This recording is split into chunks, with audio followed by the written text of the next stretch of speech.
So Red Sparrow is a new film about a young woman played by Jennifer Lawrence who works under the Russian government as what they call Red Sparrows. And Red Sparrows are women who are trained to be sexually attractive to men. They're trained to seduce men in order to get information for them so that the Russian people have more power over the other countries. And during the course of events, she meets up with Joel Egerton, who plays a ambassador or an agent for the United States CIA, and then events unfold. And what I can say right off the top, guys, is this film is definitely not going to be for everybody. I know I didn't really say a lot about what the film was about, but that's the beauty of this film, is that there is so much symbolism and so much to it that I don't want to spoil it for anybody who wants to go see it. In and amongst all the spy and espionage type stuff that does happen within Red Sparrow, one of my favorite things is the symbolism and the dance that the film itself plays. In fact, at the very beginning, there is a dance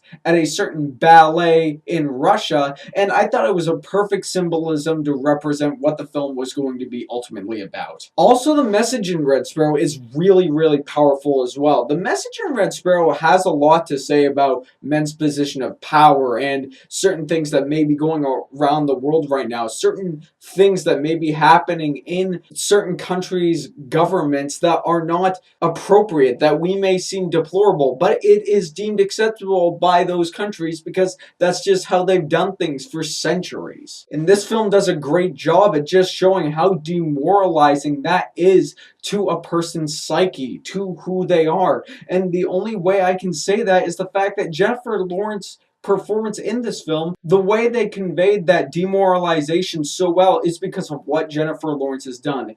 Easily, I can say, I loved her in Mother last year, but this is easily Jennifer Lawrence's best performance. She gives herself completely over to this role, and this is a film that's hard to watch, and for the main reason is because Jennifer Lawrence is so bold and so fearless in Red Sparrow. Some of the stuff that she does in this movie, I didn't think I was going to see her do, but she is so brave, and I commend her all the more for it, because it just shows me how dedicated of an actress she is. She was phenomenal, and just seeing how far she takes her acting capability in this film, it just blew me away. And if this film came out along the lines of the fall Oscar movie season, she would definitely be nominated for Best Actress, because if you ask me, I think she should be nominated right now for the work she's done in here, but it's more than likely not going to happen. And I really can't complain about all the other actors that were in here as well. Jeremy Irons was fantastic. The only person in Red Sparrow that I really have complaints about was Joel Egerton. Although he did a really good job in the role, I thought that pretty much anybody else could have played this certain part. And now I have to touch on the fact when I said that this movie is not going to be for everybody. This film is, I'm just going to tell you, this film is not afraid in any sense of the word. It's very graphic in pretty much every sense that you can think of. And there may be some people out there who may think that this film should be banned for that particular reason, and because it might seem kind of like pornography, but the way I see it is this. Pornography, as many people describe it in today's society, it's something that's supposed to be alluring, something that's supposed to be attractive, enticing. Red Sparrow is not, in my opinion, pornographic in any way, because it shows that not only are there women that have to go through this lifestyle, are there women that have been through this kind of thing. It's not dressed up to be attractive. It's dressed up to be disgusting in a sense. Nobody ever wants to be in this position. Nobody should ever have to live in this lifestyle. There are those who certainly have to. There's those who don't have any choice. But this film doesn't dress it up and saying this is the kind of lifestyle, it's the best thing you can possibly have. Look at these women going out there and having sex with a bunch of men to get info. Isn't that a life? No. This film doesn't present it in that sense whatsoever. And I appreciate the courage and the boldness that this film had to present a message that was just so upfront and so unabashedly brave at presenting this stuff on screen. And along that line, there are going to be people who more than likely will leave the theater if you go to see this movie. You might be one of those people.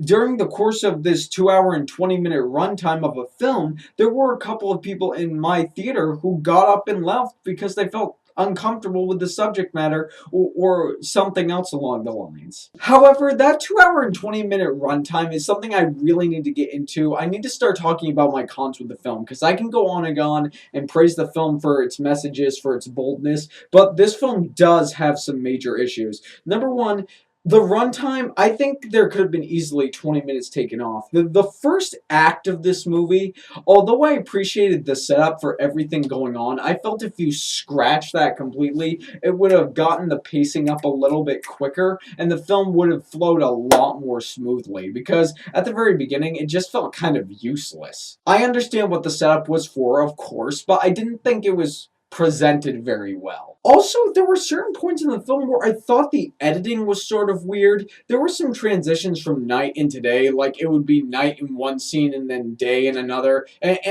what I mean by that is it would be night for a certain point where characters are going off and doing stuff, and then it'd be day within the next scene, and I was just a little confused about where the cut was that was supposed to be spliced in to explain how characters got from point A to point B. Also, there was a certain time in this place, without spoilers of course, where Jennifer Lawrence is being trained to be a Red Sparrow, and apparently a period of like 3 months had gone by, but it didn't really show any glimpse of or inclination that that amount of time had actually passed. Other than that, though, I think that pretty much sums up all of the problems I have with Red Sparrow. Red Sparrow is a very interesting film when it comes down to it.